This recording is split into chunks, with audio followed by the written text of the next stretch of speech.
मायास किचनमध्ये तुम्हा सर्वांचं खूप खूप स्वागत आहे। आज आपण लौकीपासून अतिशय टेस्टी आणि सॉफ्ट असे थालीपीठ बनवणार आहोत। चला तर मग करूया पटकन रेसिपीला सुरुवात। बघा किती मस्त सॉफ्ट असे हे थालीपीठ झालेले आहे। अगदी लहानांपासून मोठ्यांना सर्वांना आवडेल असे हे थालीपीठ आहे। मेन म्हणजे अगदी 20 मिनिटात हे थालीपीठ बनून तयार होतात।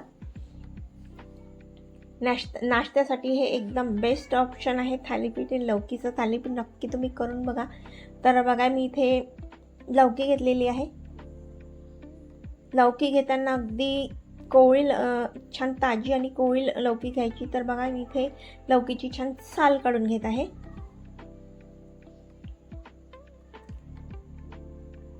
लौकीपासून आपल्याला भरपूर बेनिफिट मिळतात। लौकीमध्ये भरपूर विटॅमिन आहे, कॅल्शियम सुद्धा भरपूर प्रमाणात आहे। पोटांच्या समस्या, ज्यांना पोटाचे प्रॉब्लेम असते त्यांच्यासाठी तर अगदी लौकी खूप फायदेशीर आहे। लिव्हर पेशंटसाठी सुद्धा लौकी फायदेशीर आहे। बरेच फायदे आपल्याला लौकीपासून मिळतात। हार्ट पेशंटसाठी तर अगदी रामबाण आहे लौकी। तर बघा अशी मी साल काढून घेतलेली आहे। आता लौकी आपण कट करून घेऊ। मस्त लौकी अशी छान कोवळी कोवळी आहे। अजिबात या लौकीमध्ये बिया नाही आणि अगदी मस्त अशी लौकी आहे। आता या लौकीला आपण ना छान ग्रेट करून घेऊ। तर बघा अगदी ताजी लौकी आहे, त्यामुळे अगदी पटापट ही किसून होत आहे।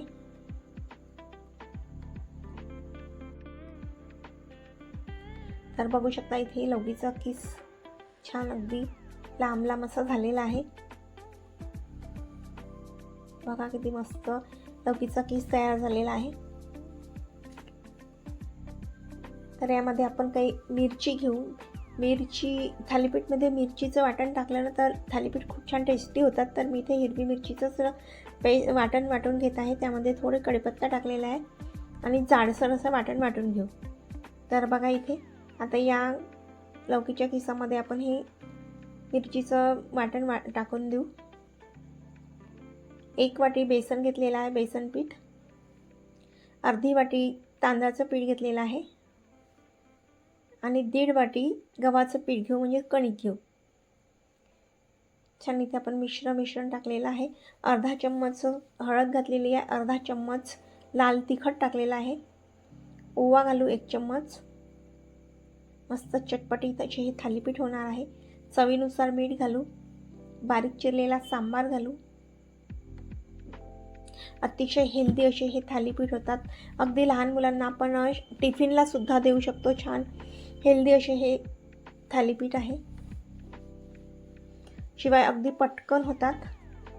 आता हे मिश्रण छान मिक्स करून घेऊ।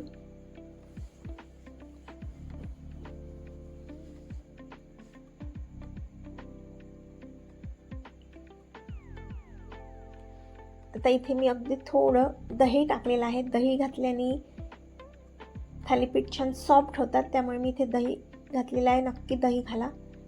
दही घालून छान व्यवस्थित मिश्रण मिक्स करून घेऊ। खूप जास्त मेहनत लागत नाही आणि कमी मेहनतीमध्ये अगदी हेल्दी असे हे थालीपीठ तयार होतात। बघा किती मस्त हे मिश्रण दिसत आहे।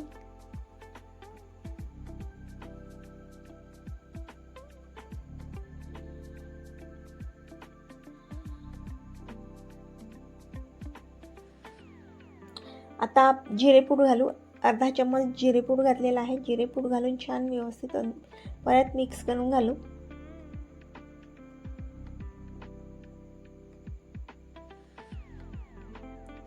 आता हे मिश्रण अगदी थालीपीठ करायसाठी तयार आहे। तर गॅसवर मी तवा ठेवलेला आहे।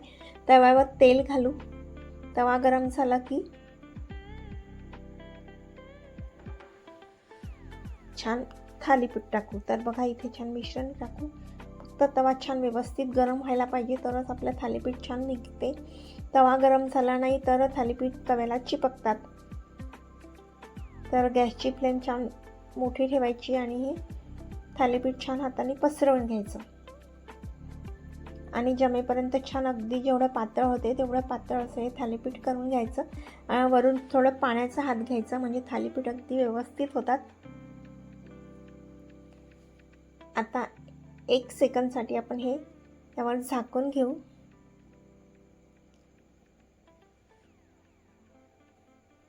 आता हे झाकण आपण काढून घेऊ. तर बघा अगदी व्यवस्थित हा थालीपीठ झालेला आहे, अजिबात तव्याला चिपकलेला नाही. आणि रंग बघा किती मस्त झालेला आहे. बघा एका साईडनी छान थालीपीठ आपला झालेला आहे. आता दुसऱ्या साईडनी आपण छान तेल घालू. तेल घातल्याने थालीपीठ अगदी टेस्टी होतात. तर बघा इथे आपला थालीपीठ छान तयार झालेला आहे. तुम्हाला ही रेसिपी कशी वाटली कमेंट करून नक्की कळवा. चॅनलवर नवीन असाल तर सबस्क्राईब करायला विसरू नका. परत आपण दुसरा थालीपीठसुद्धा करून घेऊ.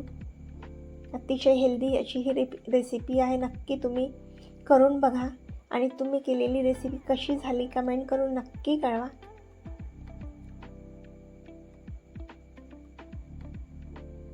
अशाच प्रकारे आपण काकडीचे थालीपीठसुद्धा करू शकतो. छान पातळ असं करायचं थालीपीठ, तरच खायला छान वाटते. टोमॅटो सॉससोबत किंवा लोणच्यासोबतसुद्धा मस्त वाटते हे थालीपीठ. आता हा थालीपीठसुद्धा आपण झाकून घेऊ. आता दुसरी बाजू छान पलटी करू. बघा हा सुद्धा थालीपीठ मस्त झालेला आहे. कलरसुद्धा मस्त आलेला आहे. वरून छान तेल घालू. तर इथे आपला दुसरा थालीपीठसुद्धा छान तयार झालेला आहे. आता आपण सर्व करू. तर गरमागरम आपले थालीपीठ मस्त तयार झालेले आहे. बघा मस्त अगदी पातळ असे हे थालीपीठ झालेले आहे. बघा किती छान अगदी सॉफ्ट असे झालेले आहे. नक्की तुम्ही ही रेसिपी करून बघा. मस्त हेल्दी अशी ही रेसिपी तयार झालेली आहे.